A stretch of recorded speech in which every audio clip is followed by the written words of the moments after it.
Welcome to Compass Points, the weekly podcast for CompassKnox.com. CompassKnox.com is your best source for news and politics in Knoxville and Knox County. If you'd like to learn more about the topics discussed on today's podcast, go to CompassKnox.com and subscribe for in-depth coverage and much more.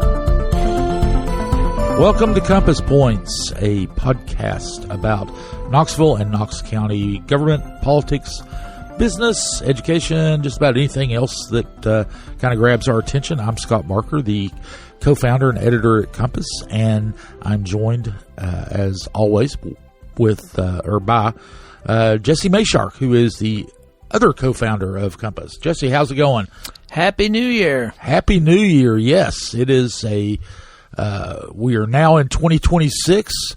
2025 is in the rear view mirror, thank goodness. At least that's my opinion of 2025. It was a complicated year. Yes, it was, and we're recording this in the opulent studios of Barbarian Productions, where Seth Barber, Lord Seth, you can't forget his title, Lord Seth Barber, reigns supreme. Seth, Happy New Year to you. Happy New Year, fellas. As per usual, the standard joke is I paid good money for that title, and so you got to give it to me. I will say I'm excited to be back in the swing of things. We all skipped last week, and nothing's sadder than my studio on a Friday when we're not working. There probably some sadder things. We could have called in to say hi. Yeah. I just I love being able to sit in here with you guys and work through the different stuff that's going on and get up to date. If I had because going back to 25 being a complicated year, I was ravenous about the newsletter for the first couple of years. I started following you guys, and it's been 25 is such a busy year. I was usually only 3 of 5 on my daily newsletters, and I need to get my New Year's resolution this year is to get back into 5 and 5 every day. Get through my newsletter. That's right. That's a good resolution. Subscribe to Compass and read it every day. You might not be happier. We can't promise that, but you will be better informed. Oh, absolutely. And Seth, you don't need to know this, but everybody else out there might want to know that it's at CompassKnox.com. Anyway, but yeah, the reading us every day is a sterling resolution. I like that. I mean, it's if I'm going to go out, if I'm going to allow myself to go in public and look down my nose about knowing more about what's going on than all the people around me, I need to be I need to at least be able to be truthful in that and actually be well informed and educated on what's going on. Justified arrogance. Yeah, exactly. Well, all right. Well, as Seth mentioned, we were not around last week, and because of the holidays, and in kind of our bailiwick, things slow down around the holidays. Government offices shut down. There aren't public meetings and things like that, the kind of nuts and bolts government stuff that we tend to cover. So you didn't miss a whole bunch last week by our absence from the just airwaves. Our mellifluous voices. Oh yeah, yours. Everybody go get your dictionary. My stuttering and redneck voice does. They didn't miss that at all. You give this podcast its authenticity. Scott. Oh well, yeah. Yeah, blow some more smoke up my skirt, Jesse. Thanks. Anyway, all we're going to do this week really is talk about stuff that happened last year, our kind of 2025 recap. This is sort of like, you all may have already done this, but I'm going to be doing this weekend, packing up all of the Christmas stuff. We always wait till after New Year's for that. That's kind of what we're doing with this episode, except we're not packing up the Christmas stuff. We're packing up 2025. Kind of take a last look at some things and then put them in the filing cabinet. We're cleaning up after the party. That's right. After the New Year's Eve party, or in our case, actually at my house, we do it on New Year's Day. Yeah, indeed, good party too. And we have some people come over for New Year's Day, and that way they're not out on New Year's Eve, driving around when things get squirrely. In fact, there was a shooting on New Year's Eve right after a fatal shooting in Knoxville, right after midnight on New Year's Eve. So we don't want our friends to get involved in anything like that, so we have them come over and eat food and have some holiday drinks and things like that on New Year's Day. So, and watch football. We watch football all day. Anyway, Seth and I are going to be really nice and not say anything to Scott about the Alabama game. well, thank you. I'll still be nice to not say it, other than to say that my guess of the game was correct, but I didn't think it would be that bad. I actually did. I thought it was. I thought they would keep it closer. Just whatever. Anyway, we're not talking about it. I actually thought it would be pretty bad. I mean, to be fair, I was because I watched Indiana play a few games. I watched all the Alabama games. I kind of knew what was going to happen. I think I was 1-3 on my picks this weekend. So and Indiana winning was the only one of my three that I picked correctly. Everybody else, like I figured Texas Tech's budget was going to get them a national championship. That's just kind of where I was at. Well, again, telling the truth when I don't need to, it's a curse. Oh, there you go. Well, anyway, we don't cover sports for the most part, so we'll move on from there. Although, since we're recapping 2025, this was the first year of the new baseball / soccer / multi-purpose stadium that the city and the county built next to the old city. Covenant Health Park. Covenant Health Park, yes. It was the first year for that. The Smokies returned to Knoxville for the first time in a quarter century, and it was generated a lot of excitement. The opening day was a big deal, had a big crowd, and they played well. They didn't make it to the playoffs, but one Knoxville SC, the soccer team, did. And not only did they make the playoffs, but they won the league championship, which was played at Covenant Health Park with a record-breaking crowd of about 7,500 people. I was one of them. Yeah. And so, okay, so since we're not talking sports, let's talk about the impact of the stadium having being built and finally getting open and all the hullabaloo and getting there. I know the Smokies feel like it was a successful year as far as the economic impact and all that. Do we think that this pans out as promised in the political part that we went through the past couple of years? Well, I think that the jury's still out on that. I mean the whole, it was sold to the public as a catalyst. Things have been announced that people are making investments, but they haven't really come. They haven't been built yet. That's kind of one of the things there. There are several restaurants that are going to be going in the stadium and next to the stadium that have been announced but haven't been opened yet.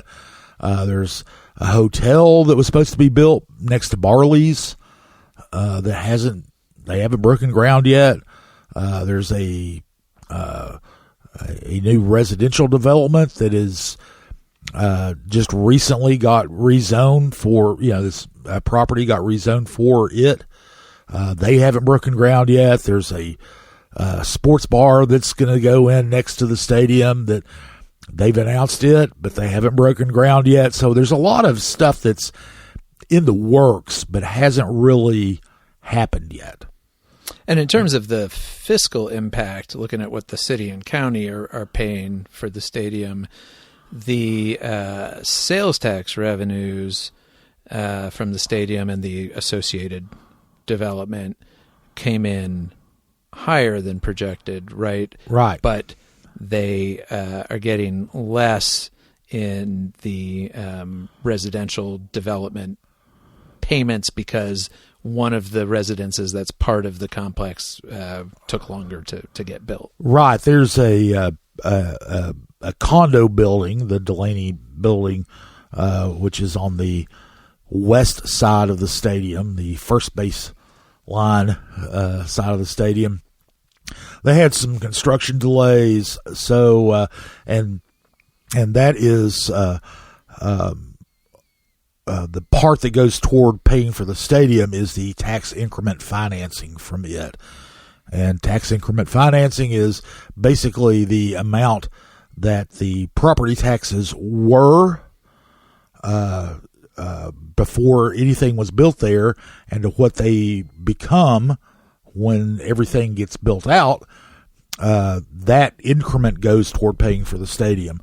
And there was delayed, so people weren't able to buy them, so there was no tax revenue from them, for a long time. But so that was down. Obviously, it was zero for most of the year.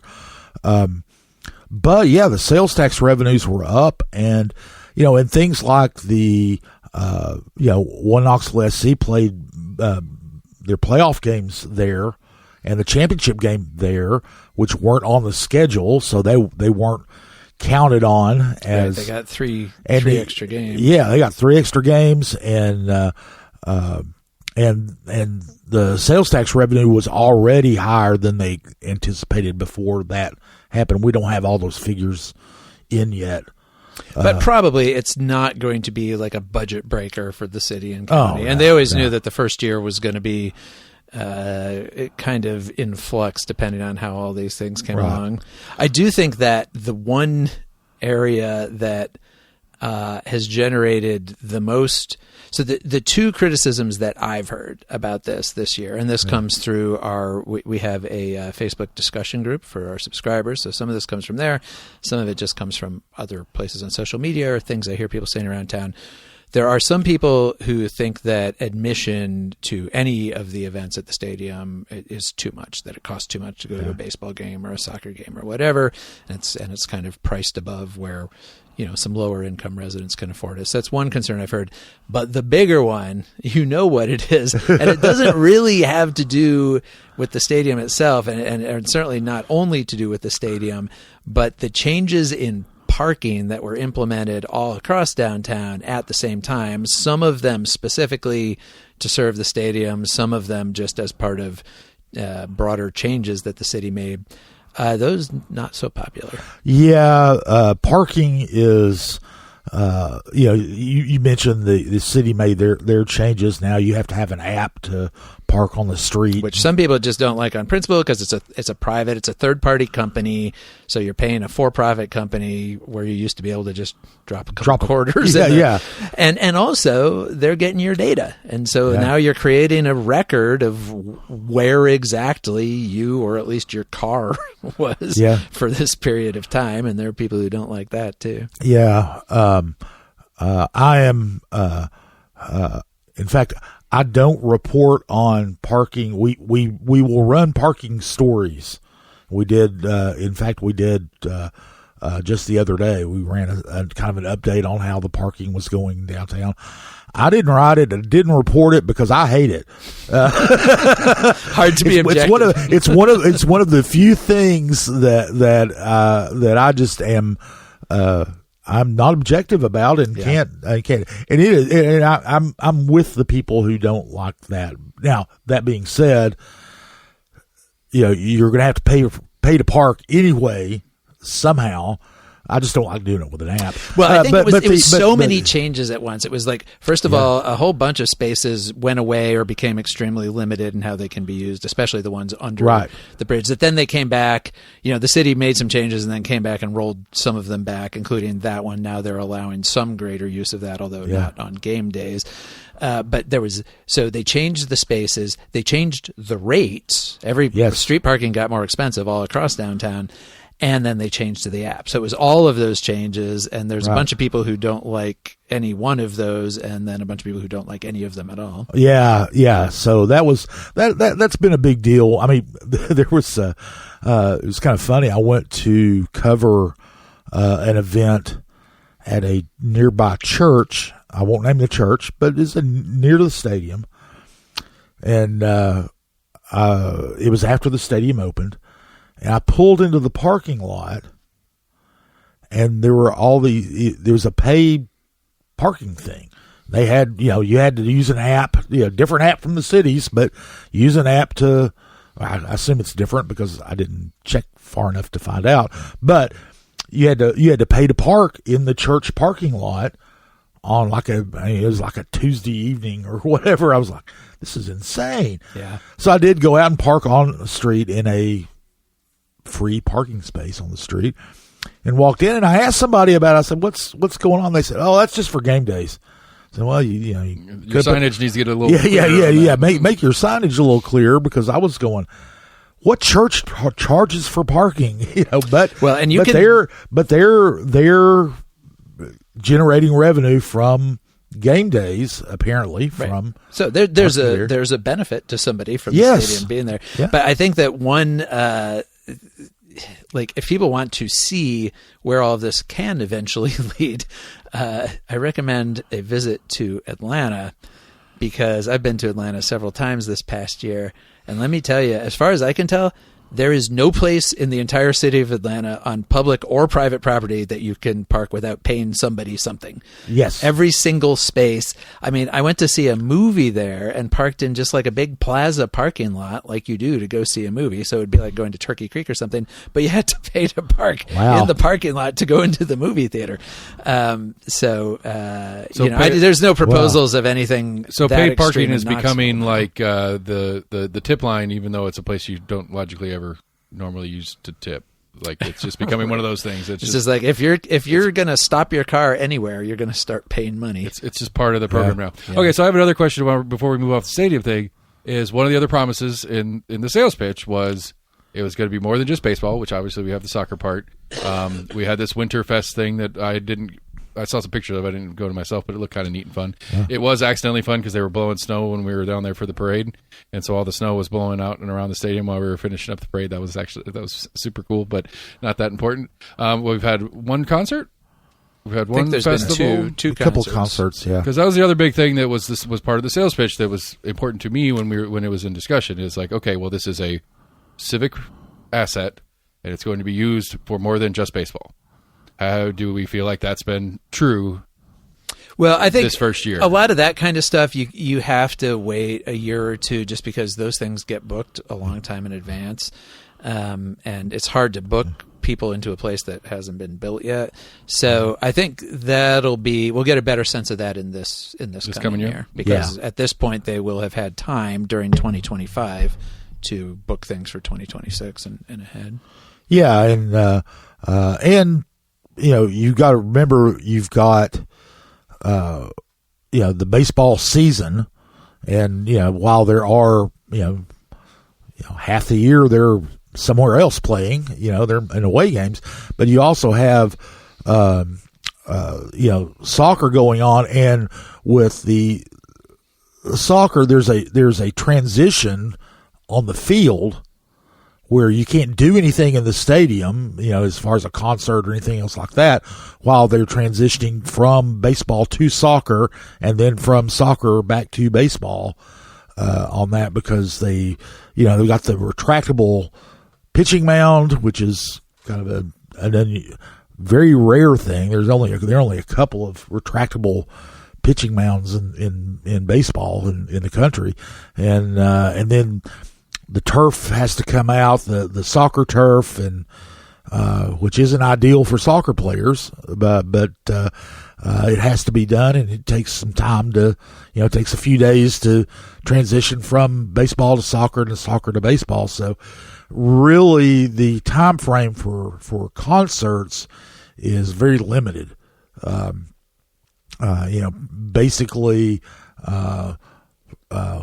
fall and early spring. would be because the other one that was part of the promises, and I don't remember what the number was, but that the city and the county would get a certain number of days a year that they could do. Oh yeah, county events. Yeah, and we speculated that maybe they would do like one of the high school jamborees there for one of the different high school sports or something like that. And I haven't seen. That's not saying it hadn't happened. I haven't seen that they've done anything like that yet either. It's probably a matter of people working it onto their radar and thinking about like what would actually work in that. Because when I was in high school, we did jamboree. Our football jamboree was at Nayland, and that was awesome. Yeah. But, well, and they may or may not do like a football jamboree there because of the field, sure, the field and demands there. But there are they've had events there. They're not really that publicized. A lot of times they're just hey, we're going to do this at the stadium, right? Just like we're going to do this at the convention center. And I was a little surprised they didn't do the swearing in of the new city council members at the stadium. They did that at the convention center. And, a little chilly, maybe. Yeah, well, but hey, there's some nice spaces in there too that are inside the interiors.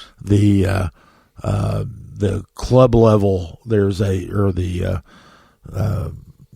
suite level, I guess. There's a big, really nice suite up there that I haven't seen it yet. I saw it on a tour. I did not actually get to hang out there during a game or anything, but anyway, it's they've got some nice interior spaces there too. So anyway, that's a good way to kind of segue into the election, because the biggest news in the city during the year was the city election, where we had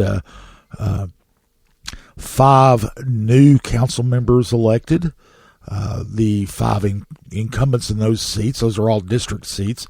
They were all term limited, so we've got a brand new majority on city council, and I don't think there were very many big surprises on who got elected. I think that if you were betting, you bet the favorites, you came out ahead. So yeah, the candidates who kind of came in best known and best funded pretty much all won. I mean, I guess the big significant thing was the change to district only voting in both the primary and the general election, which it used to be in the general election all of those offices were voted on citywide. And that did accomplish, that was really pushed by our local conservative campaign consultant and activist Eric Wyatter, working with State Representative Elaine Davis, changed the law to make that happen.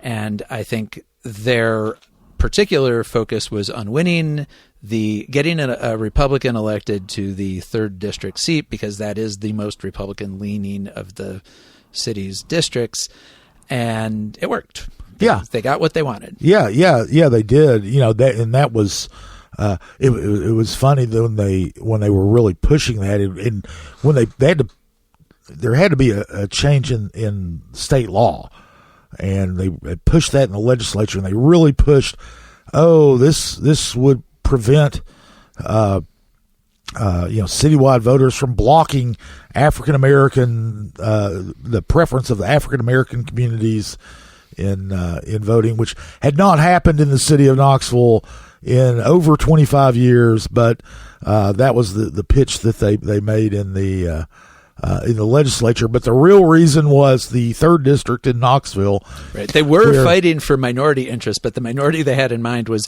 Republicans in the city of Knoxville. That's true. The 3rd district the 3rd district is Northwest Knoxville. It is a little bit more conservative than the other districts in the city, and the big thing was 8 years ago.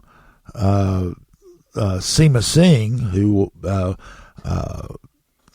she was very progressive, one of the most progressive members that's ever served on city council, and as an Indian American a minority, a member of a minority Right. Well, group. she came out of the Democratic Socialists of America. We elected an Indian American Democratic Socialist in Knoxville before New York City got around to it this past year. That's true. Anyway, she finished second in the primary, which was district only. So district voters chose a more conservative Republican candidate, but citywide, in the general election, she won the citywide vote because the city of Knoxville, in general, citywide, is a little more left leaning than our friend Eric Weider and others would prefer. That was, I think, particularly galling there as she won re-election. Of course, she actually won the district in the primary in her re-election bid, but she was term limited. Doug Lloyd is a business owner and a conservative Republican, won in that race. It was the closest of the city council races. And but he still won, fairly easily. It wasn't, it wasn't particularly a nail biter or anything. So they achieved what they set out to accomplish. But on the flip side of that, they didn't really make any headway in the other districts, despite the fact that there were Republican endorsed candidates running in several of them. And, of course, the county Republican Party really tried to tie Mayor India Kincannon's push for an increase in the sales tax to those council races, and they tried to get people to both vote against the sales tax increase and vote for Republicans in those other districts. And they did get people to vote against the sales tax increase, but that did not seem to affect the outcomes of those other city council races. No, the effect was negligible. I think there was some, but it was very, very minor. Yes, the sales tax referendum was a big driver on turnout. Best turnout they'd had in since 2017 when Kincannon ran for mayor. It was just obvious that was the big driving force. Kincannon had proposed raising the sales tax rate by half a cent to the state maximum. We proposed spending it on infrastructure needs and affordable housing and that sort of thing, which everybody thought everybody you talk to would say, oh yeah, well, it's great to spend money on that stuff, but do we really need this? That seemed like the case that didn't quite get made, I guess. Yeah, it didn't help the kind of the way it rolled out, because they announced the proposal at the same time the budget was announced. The yearly budget was announced, and the messaging was mixed, because when they announced the budget, we don't need a property tax increase, everything's great. In fact, we've got so much money that we're going to make a big payment on the convention center debt. I think $25 million on it. All kind. We're great. Oh, and we also want to raise the property or the sales tax rate to bring in another $47 million. That did not fly, and it was. It's kind of interesting. From a okay, let's be an executive and plan for the future thing. That's an area where you could increase your revenues and pay for a lot of things that need to be done, and we get ahead of it. For decades, the city of Knoxville's population didn't grow. Then all of a sudden, in the last 15 years, the population has grown. By 25,000 or so, and so from that standpoint, it's kind of a wonkish planning kind of way works. But when you're talking to people, if there's not an emergency, why are you raising taxes? They could they could see it, when the city raised property taxes a couple of years ago. It was 2022, so it's more than a couple now. But they made the pitch was, we need to do this to pay firefighters and police officers what they deserve to get paid, and people got it. They understood it.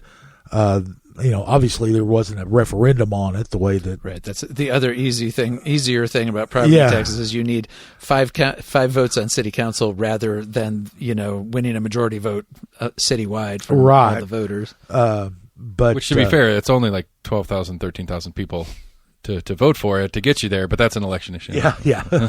True. Because while the turnout was really, really good, comparatively speaking, we basically had 25% of the registered voters voted, in the election. So, relatively speaking, it was a good turnout. In reality, it's a horrible turnout, right. and you would only need 13% of the registered voters of the city of Knoxville to support it. Of course, Kincannon could not get 13%. She only got about 10%.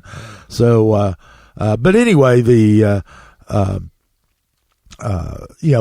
voters in the city of Knoxville, and the city of Knoxville voters have approved a property tax or a sales tax increase in the past, way in the past, it's 1980s. But, the city of Knoxville voters are not averse to tax increases. Right. It's not as rabidly anti-tax a voting base as the county as a whole.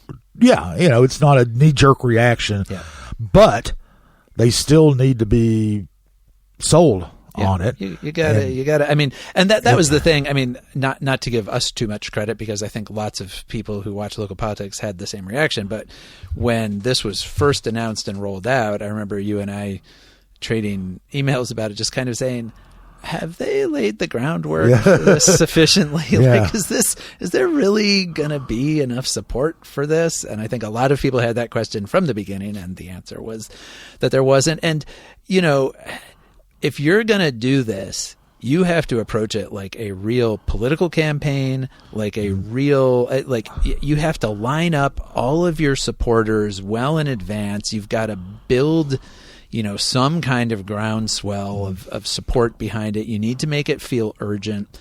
The other instance of this that I can think of in the relatively recent past, which was similarly troubled, was back in around 2012, 2013, I don't remember the exact year, but when former school superintendent Jim McIntyre made a big push for a property tax increase in the county, and he did line up some institutional support. He had some support from some people at the chamber and some places like that, but he did not, and McIntyre was not a particularly skilled politician.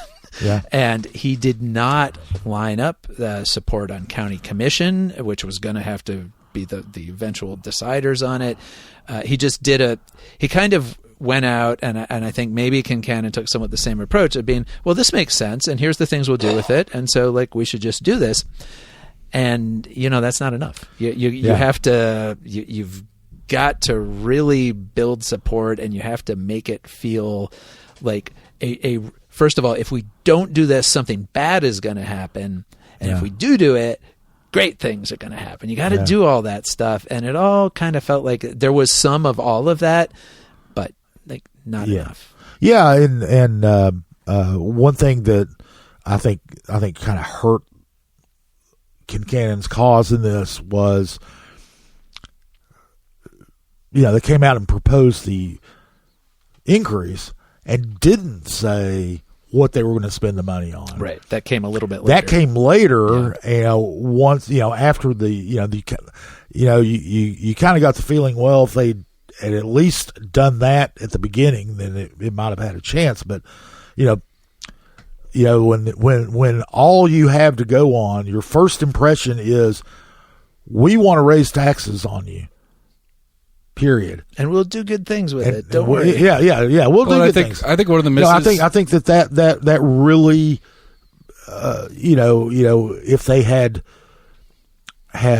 their proposal for what they're going to use it for out there, this just kind of made it sound like we're just going to raise taxes and get more revenue. And I think the second part of that, though, too, is that I think it was misplanned in timing going into a significant election cycle for the city council.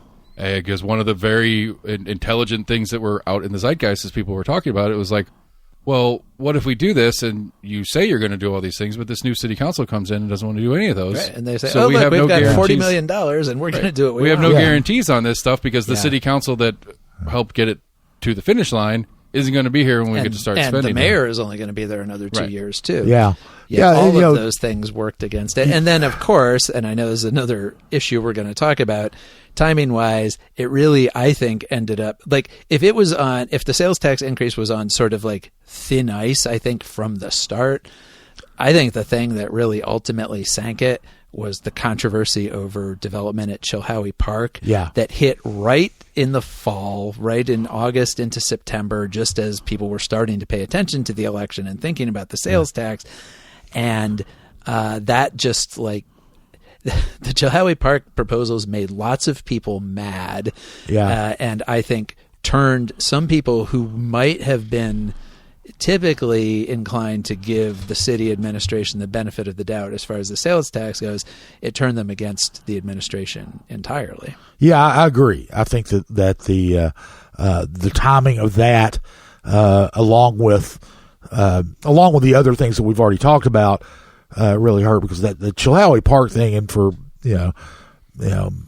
our people who listen to us already know what happened there, but it was a proposal for a small section of Chilhowie Park that's really not part of the main part of the park on the south side of Magnolia Avenue. It's basically used as a staging area for the fair, Tennessee Valley Fair, every year, and that's about it. It's surrounded by a fence and it's locked most of the Yeah, time. it's really kind of an underutilized purposefully underutilized piece of city property.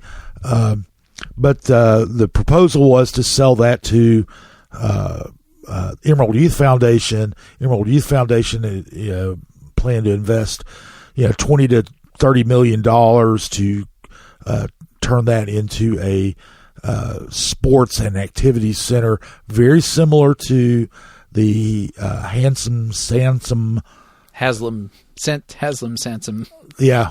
It's Handsome Sansom. It is. It's really hard to say. But the complex in Lonsdale, and very successful center there that is kind of a centerpiece of the Lonsdale community. They wanted to do the same thing there, but the city did not do a good job of kind of getting public support for it, on the front end. I mean, it had been talked about for a long time. They got a lot of support from the business interests and community community people in Burlington, which is the area there at the across from Chilhowie Park in East Knoxville, but the broader community was not engaged. And Right. Lots of people, especially people who live in East Knoxville, but not only people who live in East Knoxville, feel some level of attachment and possessiveness about Chilhowie Park, Yes, because it's been absolutely. a community asset for a long time. It goes back to the late 1800s. Many people have memories of going to the fair there, going to the zoo, and so forth. It's a place that I think people do have some attachment to, and so when some of the local residents in East Knoxville started raising concerns and objections about this plan of selling off that chunk of it, it resonated throughout East Knoxville, but beyond East Knoxville as well, with a lot of people saying, wait, what are you doing to Chilhowie Park? Yeah, absolutely. Chilhowie Park is not. It is very similar to World's Fair Park in that it is considered to be the city's park, not just an East Knoxville park. Caswell Park, for example, is an East Knoxville neighborhood park. And now the people who live in Park Ridge are very aggressive about protecting that park, but it is still an East Knoxville park. You're not going to go out to West Knoxville and, get, or North Knoxville and get anybody to be passionate about Caswell Park. You're just not. Chilhowie Park, on the other hand, because of its history, because of the Tennessee Valley Fair being there, is much more of a citywide park. And so, yes, the broader population did not take kindly to selling a portion of the park to a private entity for any reason whatsoever.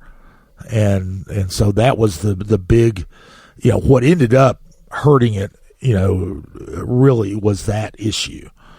Wasn't what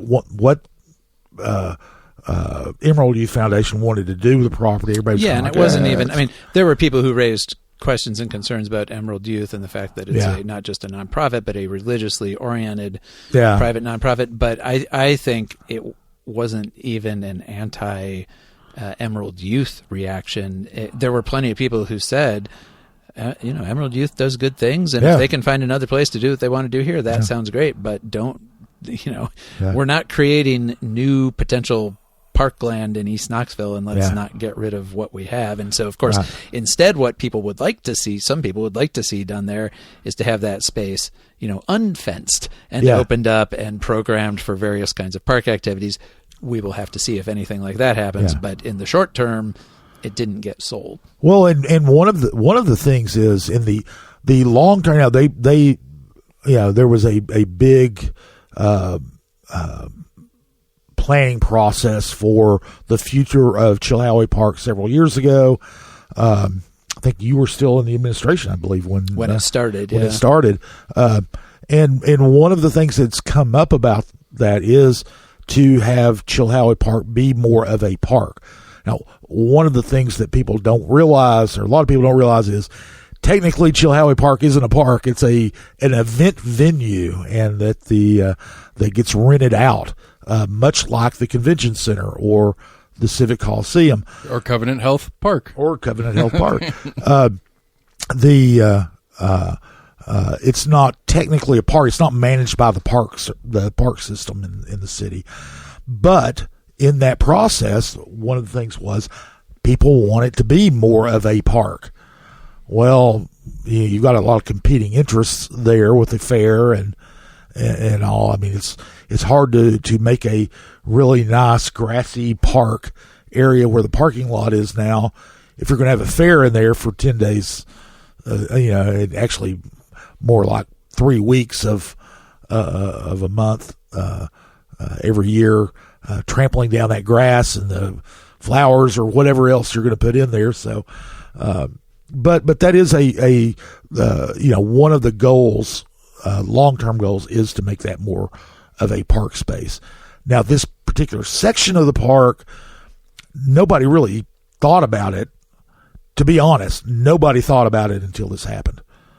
And while I don't recall anybody ever talking about East Knoxville saying, boy, if they would just take down that fence and make that more of a park, that would be great. Nobody ever said that until this happened. But they are saying it now.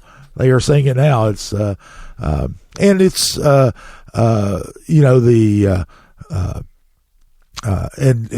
maybe it's good that it happened that way, to where people are going to be saying, oh, when they talked about the future of Chilhowie Park, 7 or 8 years ago, when the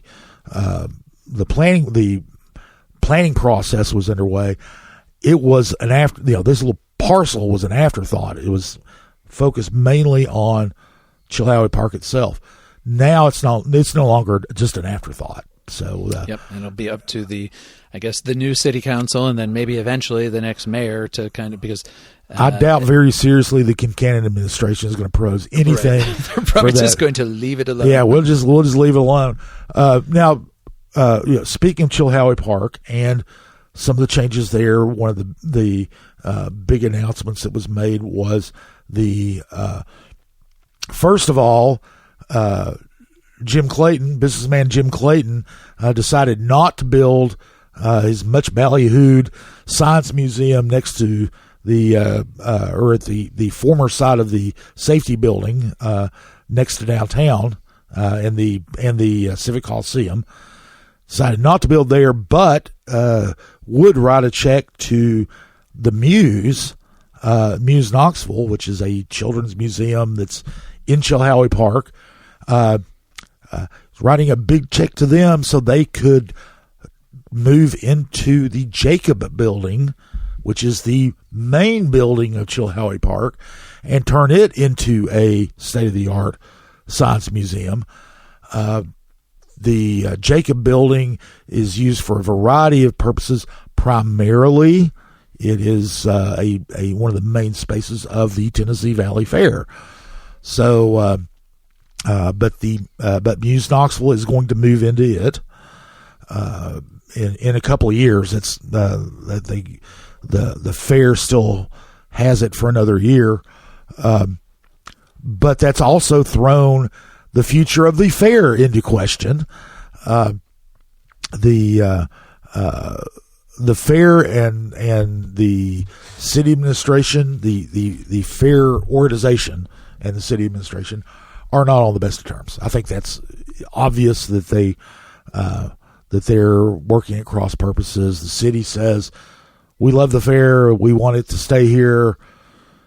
The fair says, well, you're not acting like it. Right. And we're not hearing. And in fact, part of it was the parcel they were wanting to sell to Emerald Youth Foundation. The fair uses it. They're the primary user of it to stage for the fair. Now the city said, okay, well, if we sell that, we've got another place for you to stage at the on the other side of the interstate from the park, and the city has their fire department training facility there, and they could use it. So they kind of were trying to placate them that way, but the long-term future of the fair is in doubt. One of the things the fair is doing, the city or the county, Knox County government, and the University of Tennessee Institute of Agriculture are looking for property to build an agricultural center in Knox County, and the fair is involved with them, possibly to move to that location when and if it comes through. So the fair, on the one hand, the fair is saying, you don't want us here, and the other side of their mouth, they're saying, we want to leave anyway. So that's one of the issues that we'll be following in the coming year to see if anything happens along those lines. And it is a tricky thing because I think there is also a lot of public attachment to the fair, and that was something that was certainly articulated as part of all of this discussion around Chilhowie Park. I do think, what you will hear from people at the city, what I heard at the city when I worked at the city was, how much do you want to let one entity that uses the space for 3 weeks a year dictate the possibilities of the uses for the entire park year round? And so that's a reasonable question, and it's a balancing act, and I guess we'll see what happens. Yeah, well, I mean, that was one of the things with Muse Knoxville moving into the Jacob building. While the Jacob building does get use for other purposes during the year, primarily it is it's empty more than it's not. Yeah, but it's primarily there for the fair, and that's only the fair's 10 days open to the public for 10 days. They take over the fair site for, a couple of weeks on either side of the fair dates themselves. But Muse Knoxville is going to be there year round, and so that's kind of the thinking there was, hey, we've got somebody who now has Jim Clayton's money, and we can renovate it and use it year round. We'll do that, and there are other parts of Chilhowie Park that that is consideration, and you've also got the fair and what they want to do, it's a pretty cramped space for a fair of the size of the Tennessee Valley Fair anyway. Anybody who's been to the fair knows that it's crammed into a small space. So for the fair's perspective, moving to a larger space with more elbow room that's dedicated to agriculture, which is the thrust of the fair. You got to remember that. A lot of us just go to the fair for the rides and the cotton candy, but it exists because of agriculture, and having it in a more agricultural setting with facilities that are designed for agriculture alone rather than multi-use makes sense. So if you can find a place and figure out how to pay for it. That's true. That's the case for everything. Yeah. It seems like. So we talked a lot, mostly about the city stuff. The county had lots going on. Actually, a couple of big scandal things going on. First of all, we had the trustee Phil Ballard, or property assessor Phil Ballard was indicted for allegedly using county vehicles. This was in his first year back in office. Yeah. He'd been out for 8 years and got reelected in 2024, and almost immediately this became an issue. Yeah, and he was indicted for misusing vehicles because he got an allowance for use of his personal vehicle, which is one option you have as an elected official. You can take, if you're going to use your personal vehicle for official business, then you get a stipend to help pay for gas and oil changes and those kinds of things. So, but he also used county vehicles and on a almost daily basis, and you can do one or the other, but you can't do both. And Double dipping. And he is alleged to have done both, and so he got indicted over that. He says he is innocent. He says he is innocent. Anything was inadvertent.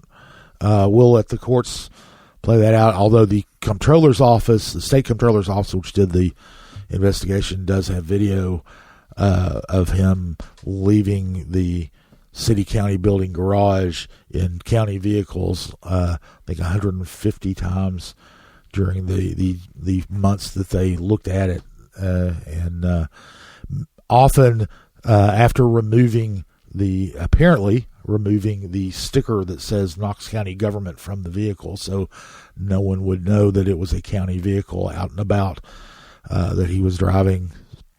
So we'll find out if that is actually a crime or not.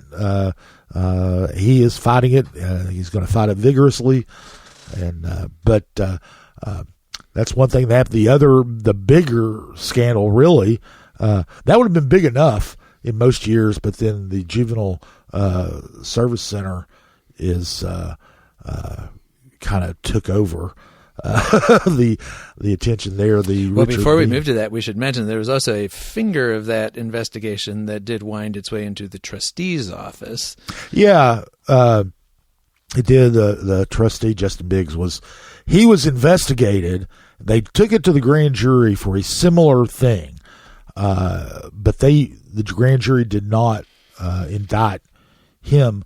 It appears, you don't know because grand jury proceedings are private. They're secret. You don't know. But apparently it was because his use he gets a stipend as well. His use of county vehicles was definitely for official business. He used them to go to Nashville for conferences and the like. He did that, again, like Ballard's, that's improper. Although, unlike Ballard's, his situation, this appears to just been on business trips, and I think that the grand jury might have went, well, it was for business. It's not really. He wasn't using county vehicles for personal use, which is kind of the allegation on the assumption on Ballard's part. But there was collateral damage in his office. There was collateral damage. Now, one of the other things he did before we built to the collateral damage was when he and staff members went to Nashville for these events, they didn't stay at Motel 6.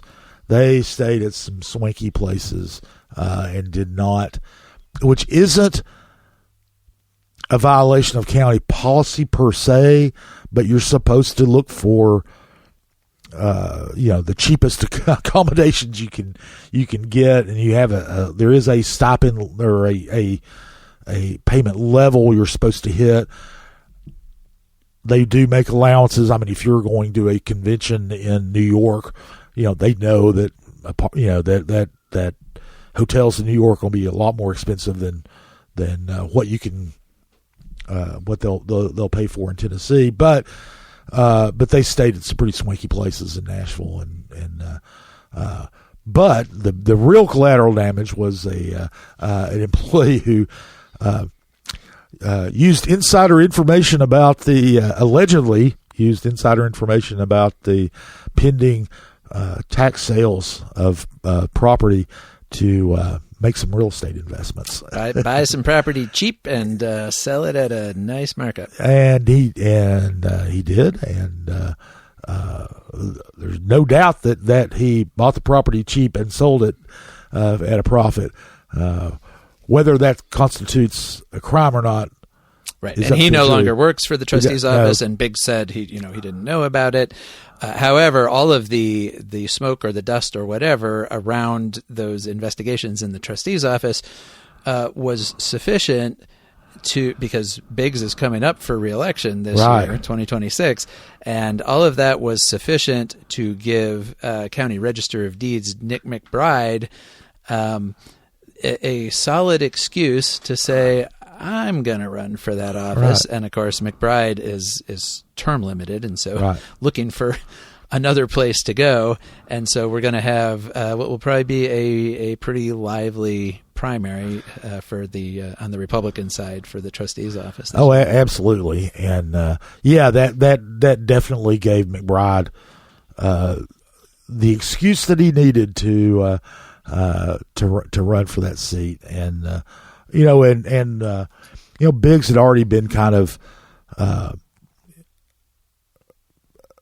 there were a lot of eyebrows raised when he went into office and leased a whole bunch of really fancy trucks for his staff to use as mobile offices, quote unquote, and there's nothing illegal, but certainly raise some eyebrows. I think it's fair to say that there have been people in the city-county building ever since Biggs took office waiting to see if he was going to screw up somehow. There was a lot of discussion because he was pretty young and he went in there without a lot of directly applicable experience and he had worked in the trustee's office, but he had not run an operation of that scale. And so we'll have somebody who in McBride, who, I don't know how you can really screw up being a register of deeds, but he hasn't. I'm sure there's a way to do it. I'm sure there's a way to do it, yes. So he's at least competently, apparently, run that office, and so there have not been scandals. There have not been scandals. No, he has registered deeds with the utmost integrity, from what we understand. So anyway, that will be something that goes on. One of the things, but we also had mentioned the juvenile detention facility, the Richard Bean Juvenile Service Center. Richard Bean, as most in Knoxville know, is the one half of the Bean Machine, that political operation that was for a couple of decades was one of the most powerful political organizations in the county, and he and his wife, the late Lillian Bean, ran it, and he ran the juvenile detention facility single-handedly for since the 1970s. It was his baby. Nobody touched it. Nobody questioned anything about it. There was a board that supposedly oversaw operations there that was just his buddies were on the board. They was basically just rubber stamped anything that Bean did. Bean managed this for up until this summer, when he was allegedly retaliated against somebody who was cooperating with the state inspectors about the facility there, and he fired 2 people there, and that kind of blew up in his face, and he ended up resigning.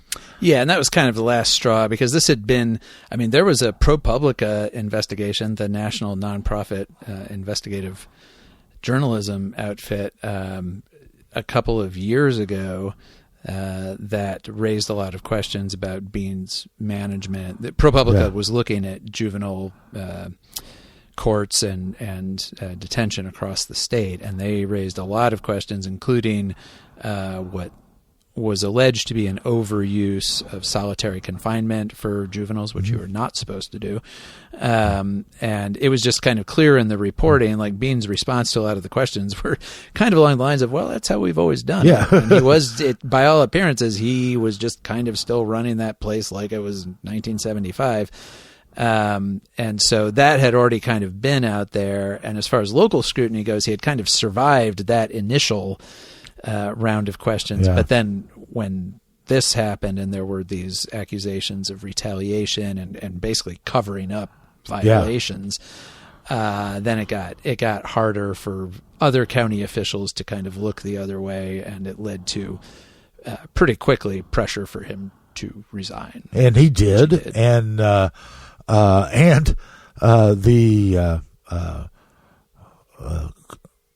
supposed oversight board went away.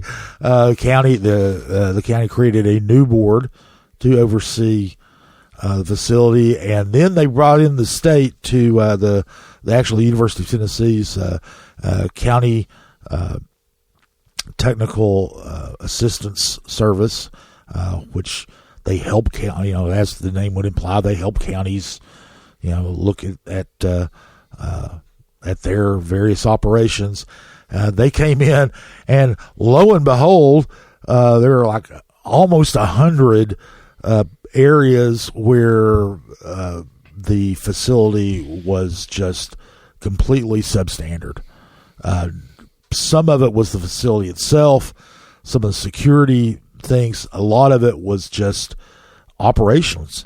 They had a lot of guards and no supervisors, essentially. Their record keeping was almost non-existent. It was all done on paper. They didn't enter things into the state's incidents into the state's database for incidents, which is inadequate as it is. It's inadequate too, but they didn't even bother entering those into the system. So there are just all kinds of problems there. The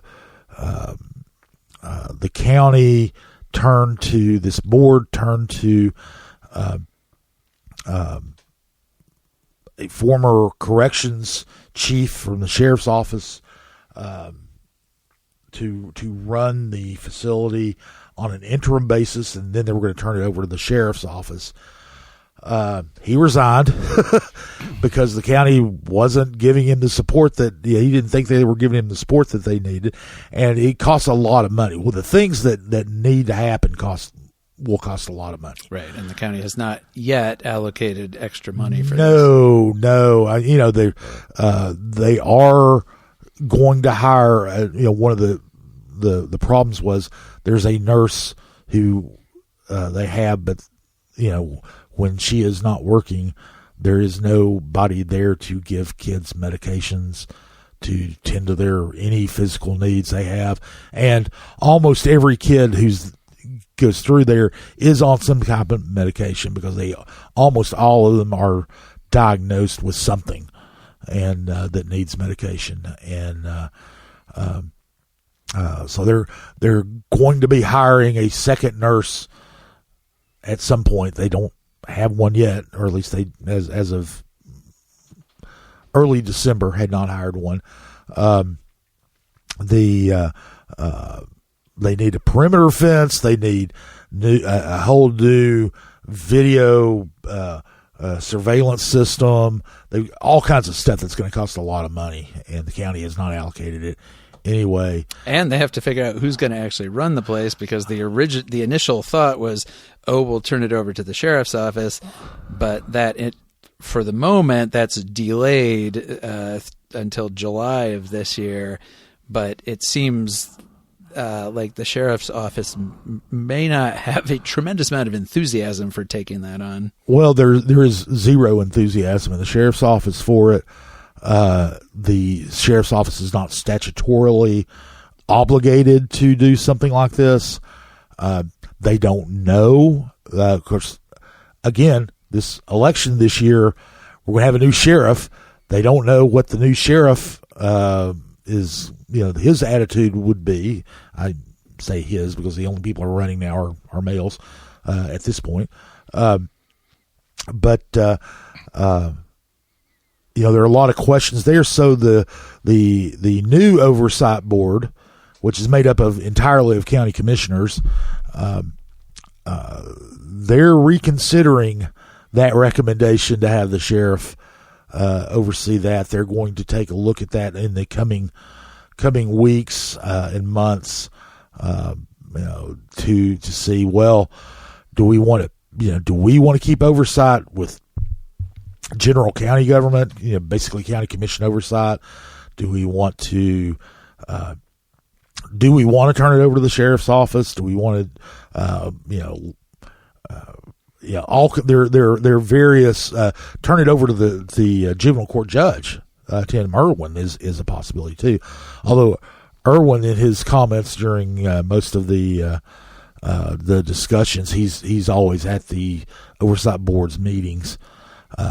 He doesn't want to run it. This thing's kind of a hot potato. Nobody wants to be responsible for running this facility. Right, and then you get to throw the cherry on top of they're currently in a lawsuit from an employee. So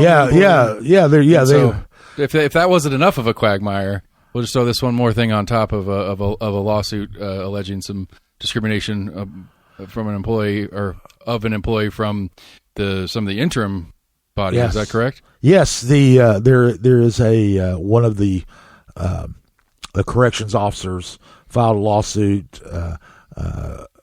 alleging discrimination, and there's one of the things it's almost an afterthought in these allegations is that there's also a sex thing going on there. There was there were apparently allegations made that this corrections officer was in a romantic or at least sexual relationship with a supervisor who was female, who was there. He's black, she was white. It's all kinds of racial allegations made about that. That's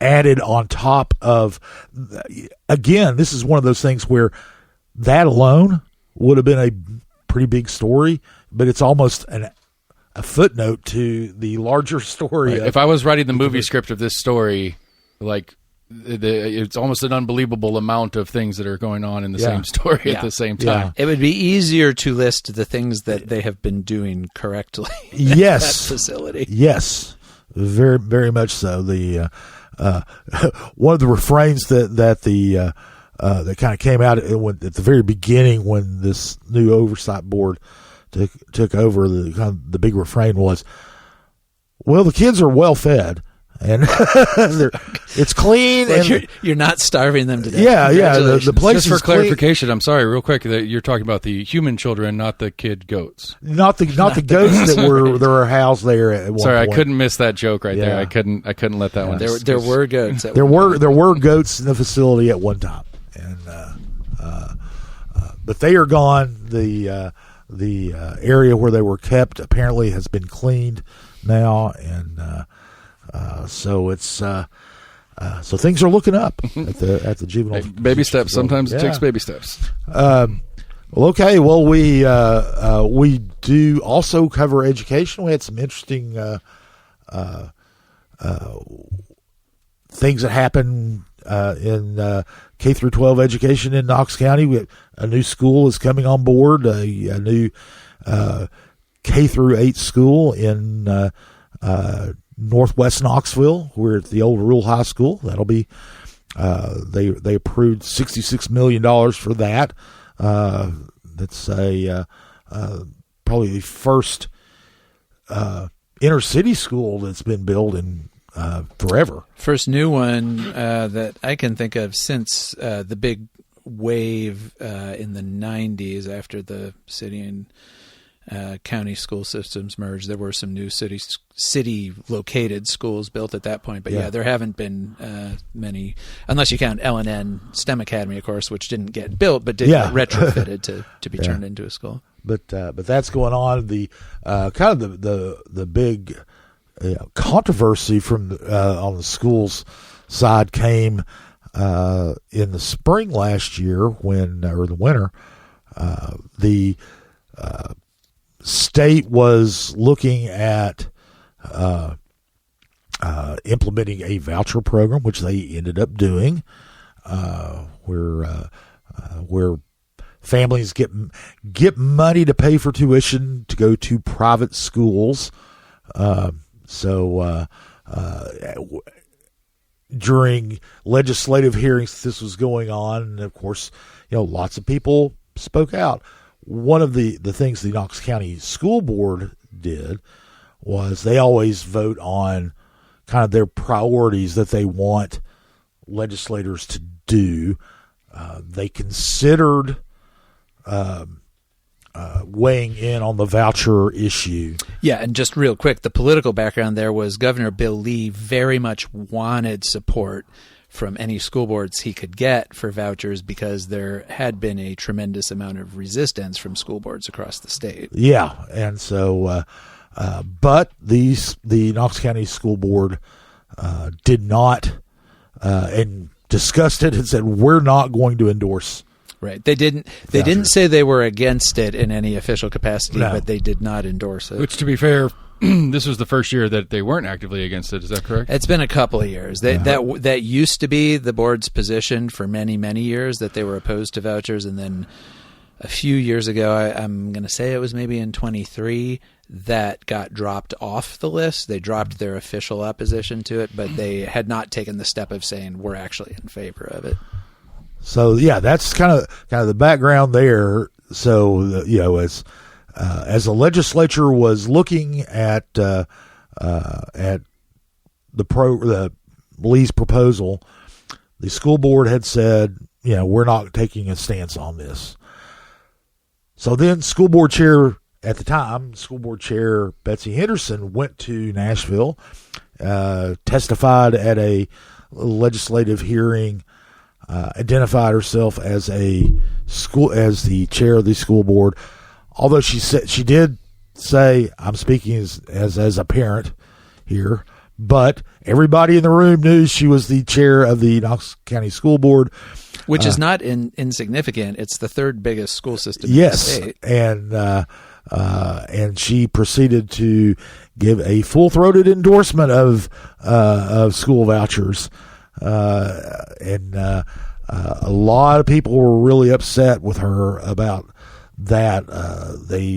Several school board meetings after that, people would showed up there and roundly criticized her and her colleagues, kind of criticized her for essentially misleading the legislature into thinking that the Knox County Board of Education was in favor of school vouchers. Well, and also even County Commissioner Terry Hill, who's a former school board chair herself and used to hold the seat that Henderson holds now. She's a Republican like Henderson, but she was very outspoken in her criticism of Henderson. She went to you got to remember, this is kind of extraordinary. Yeah. She went to a school board meeting. It's extraordinary for a member of one elected body to go to another elected body, especially to be critical. If that happens, they're usually there to thank them for something. Yeah. So, and she was very pointed in her criticisms of Henderson. Henderson basically says, "Hey, I don't care. I'm in favor of vouchers. So what?" And Henderson has always been in favor of vouchers. Yes. She ran and got elected twice to the school board advocating for vouchers. It's not a new position for her. Oh, absolutely not. And if I can, but she is also go ahead. I was going to say, I feel like to me, this, that was the start of what we are about to start coming into 26 of her mayoral campaign. I feel like that was a calculated effort by her to get some name recognition, to get her face out there, and to really see how the county-wide public reacts to it, to really test to see if she has a real shot at this mayor's race. Well, and also to, I think, probably build up some political ammunition and support from people like Bill Lee and our, most of our Republican legislators here in Knox County voted for those vouchers. So, yes, but a politician taking political stances for political gain? What? Yeah. I'm shocked. And she is running for Knox County mayor.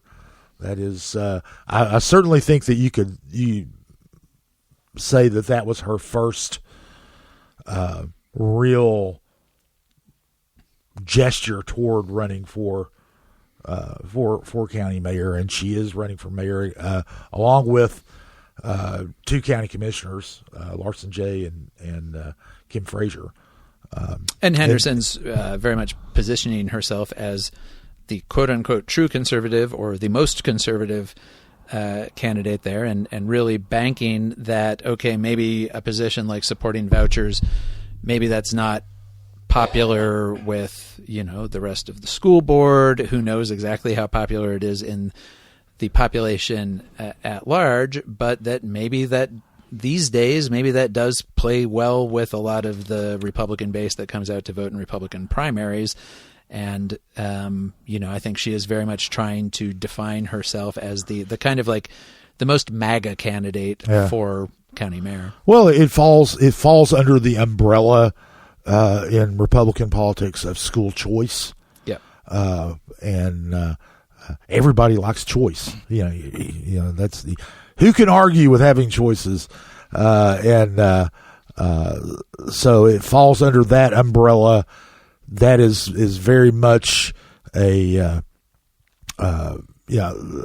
resonates with a lot of people who vote in Republican primaries. Yep. I think that's a given thing.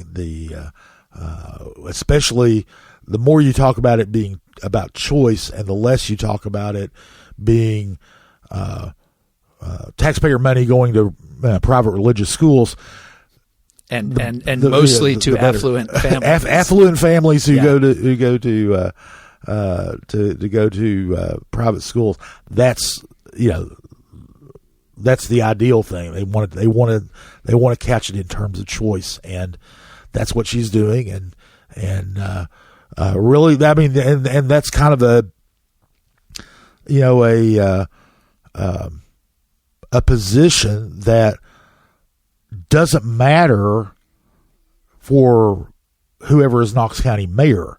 That has, there's no education policy. Right. They don't have control over They don't have control of the school budget. Also, for what it's worth, we have had a county mayor since 2018 who's in favor of school vouchers. Glenn Jacobs has always been a proponent of school vouchers and still is. And that certainly didn't keep him from getting elected county mayor twice. Did not. But it's also not one of those natural things that either Frazier or Jay or anyone else who might get in the race, especially a Democrat who might get in the race, there's really no reason to bring it up because the mayor doesn't have anything to do with school policy. I mean, I got to. It's a state issue anyway. Yeah. But at the end of the day, every single one of their ads will have "I care about Knox County schools" in them. Like that's everybody will talk about education in their own ways for sure.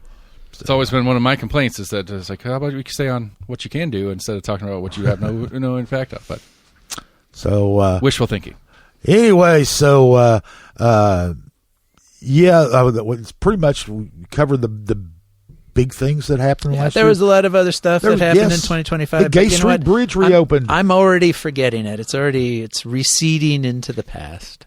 The Gay Street Bridge reopened. Come on, did. Two pedestrians and cyclists. Yes, and I don't ride bikes anymore and walk as little as possible, so I probably won't be using it at all. It's apparently already quite popular. It is. I've seen quite a few people out on there when I've driven past, unable to cross it in my car to go to South Knoxville, but I'm adapting as we all are to that.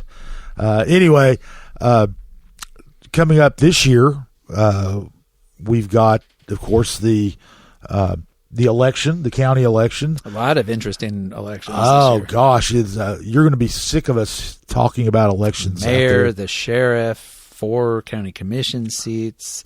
5 school board, 4 school board seats. I can't remember if it's 4 or 5 this year. 4 or 5 school board seats, state house seats, couple. All state senate race, the legislative seats. Yep. Yeah, and the governor and 1 senator seat among. One thing I do just want to mention, just because I think it's an interesting, we talk about different factions in county government and in the county Republican Party. One small faction that maybe doesn't get as much attention as some of the other ones because they're quieter and they kind of just go about their business. But we talked about Nick McBride, who's been the Register of Deeds for the last 8 years, and he's running for trustee. Running to succeed him as Register of Deeds is current County Clerk Sherry Witt, who is also the former Register of Deeds. She was that before she ran for county clerk. When she was in the Register of Deeds office, 2 of the people who worked for her were Nick McBride and Richie Beeler. Richie Beeler then got elected to county commission and is no longer on county commission. He went to work for Witt at the clerk's office, and Beeler is now running for clerk to succeed Witt. Witt is running to succeed McBride, who succeeded Witt himself, and then McBride's running for the trustee. And so you do have a little bit of the Sherry Witt political universe there, which, and you have to say, and it's dangerous to say these things because you say it and then the next week some horrible scandal comes out. But those offices under those various leaderships have all seemed to run pretty well, have not generated a lot of headlines. I mean, this is why you don't hear a lot about them. Right. I mean, I think the only thing on the county clerk's one was they moved that Cedar Bluff office this year. Right. Speaking of things that happened this year. But that's the headline. It's not something crazy happened. It's a little harder to get to now, but there's at least parking. So, that's an interesting, I think that's an interesting little faction, the three of them. And should McBride, defeat Biggs in the primary and then go on to get elected there, you would have that trio who all work together and know each other very well, running, those three pretty significant fee offices. Yeah, that's interesting. I mean, county government's always been a little incestuous that way, but this is really concentrated in that. When we mentioned the Bean Machine, part of that was getting people elected and getting people jobs in those offices when they were at their strongest, because they're and to this day there are a lot of people, or very few people, in county government. And I'm not talking about elected officials. I'm talking about people who work in these offices, who've been there for 20 years, who do the nuts and bolts work in the county. They won't say a bad word about Richard Bean and his tenure at. There were a lot of people who owed because favors. they owe their livelihoods to their jobs, or their spouse's job, or their kid's job, or their cousin's job, or all of those. Yeah. They owe those to Richard and Lillian Bean. There is no civil service in any of these offices, and so they are. They have always been patronage operations, yes, and they continue to be patronage operations. Absolutely. It's so interesting. When I was a reporter at the News Sentinel 20 years ago, was working on a story on the sheriff Tim Hutchison at the time. Would not have been a very flattering story if everything had worked out. Been able to report it, but was talking to someone who had a relative with inside information on stuff that I was looking at, but they owed their job to Tim Hutchison, even though they weren't working in the sheriff's office. Kind of that. Yeah. That kind of thing, and you run into that a lot, where people will, as a journalist, people, I can tell you all kinds of stuff, but I owe my job to that person or something. So that has happened anyway. So we'll have another round of elections and new faces to talk about. You will get sick of us talking about the election because.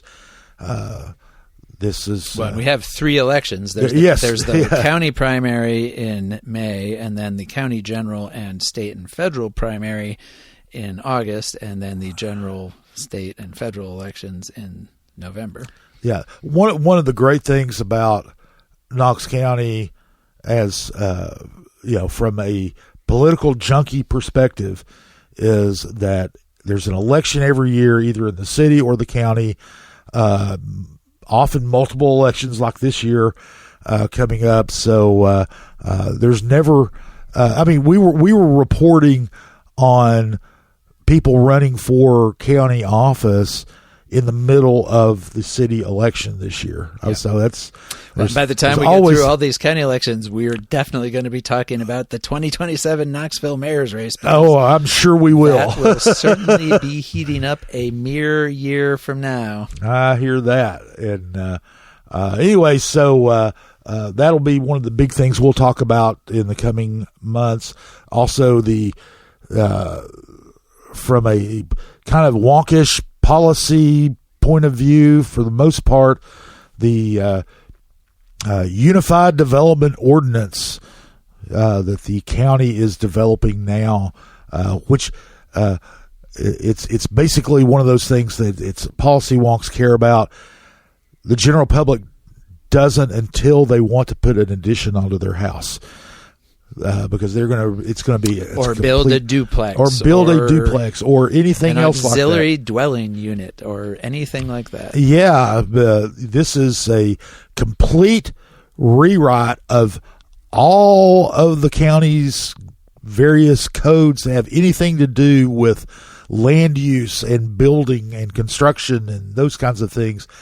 And it's kind of flying under the radar a little bit, but they will be the county's consultant will be presenting a draft plan for that in the coming months. The goal that the county has is to have it adopted by the time of the August election, so that it gets done before Mayor Glenn Jacobs leaves office. So we'll see about that. When the city they just redid their zoning code. They didn't do anything else, just the zoning code. There was a lot of public input, a lot of public outcry, a lot of that. That's been absent so far from the county's Unified Development Ordinance, and it is not just zoning; it's everything else.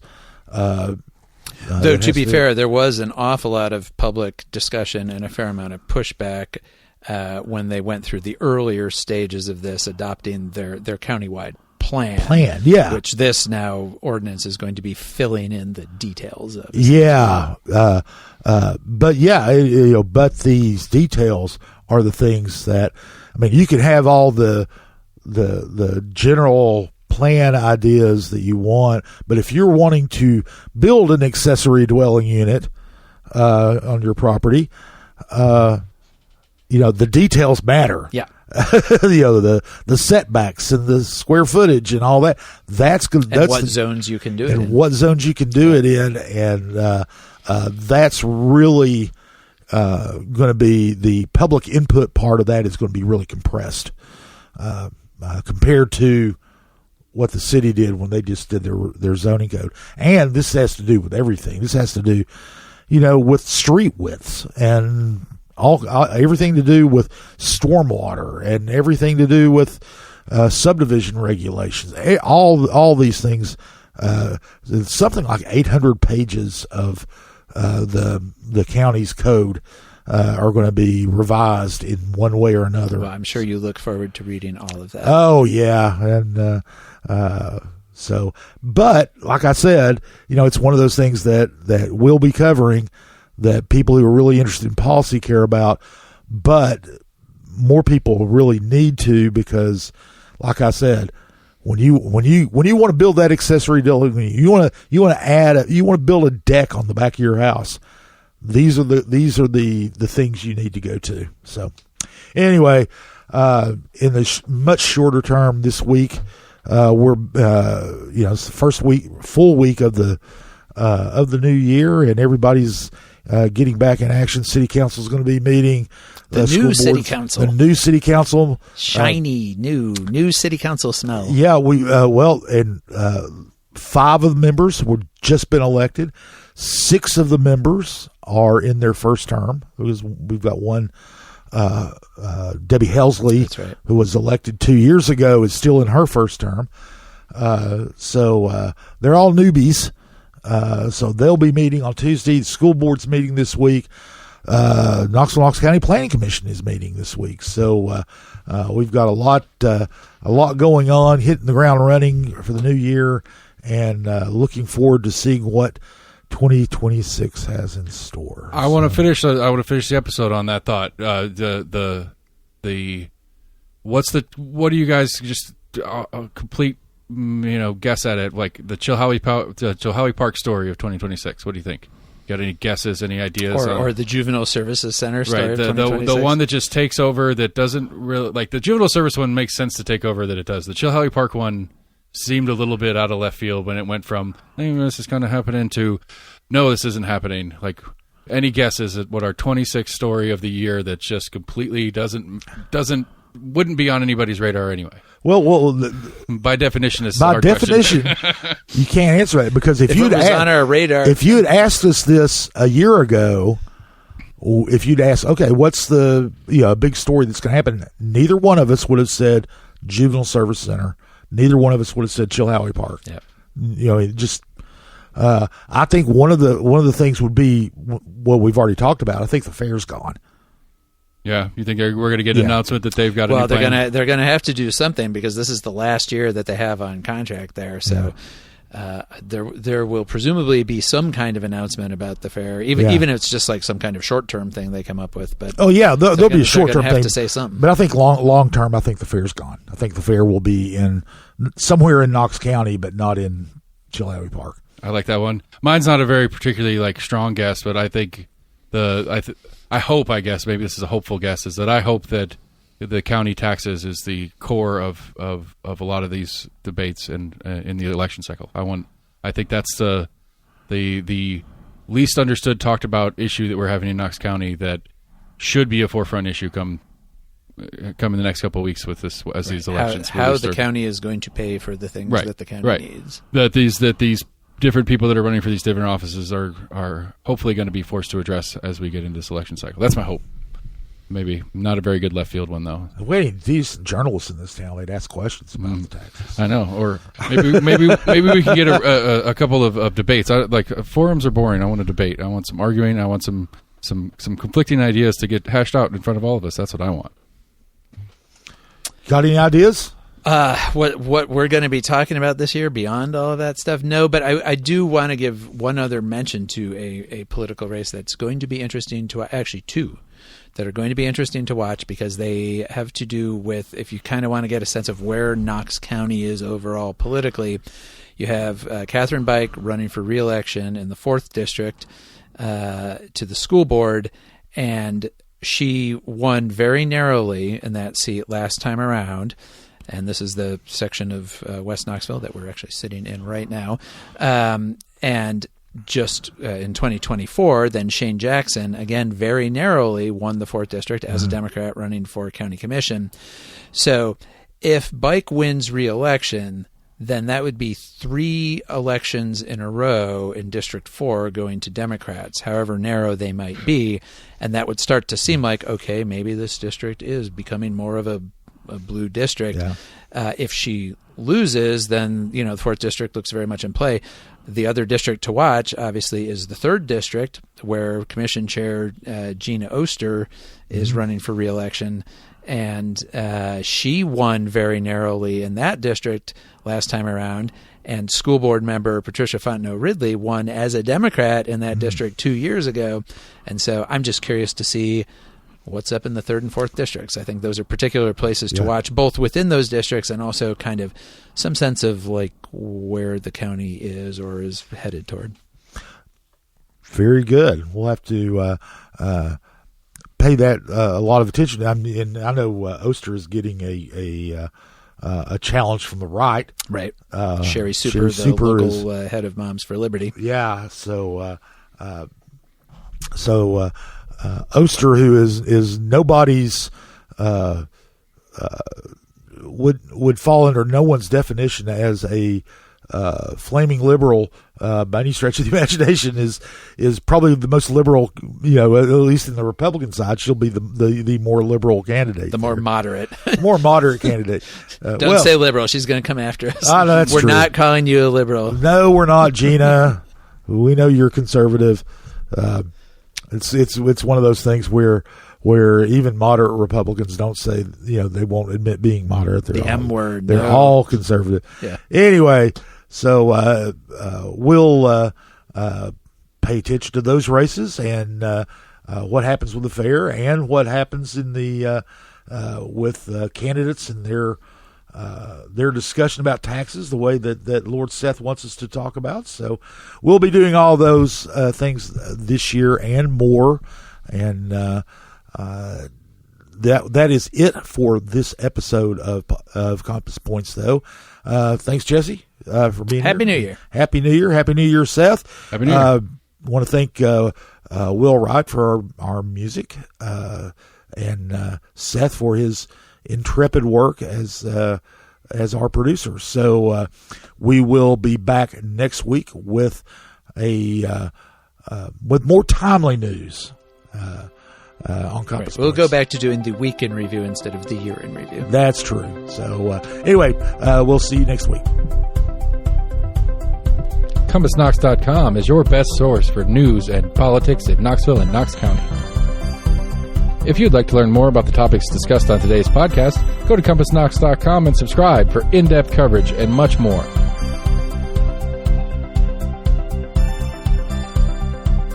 And many thanks to William Wright for composing our theme song.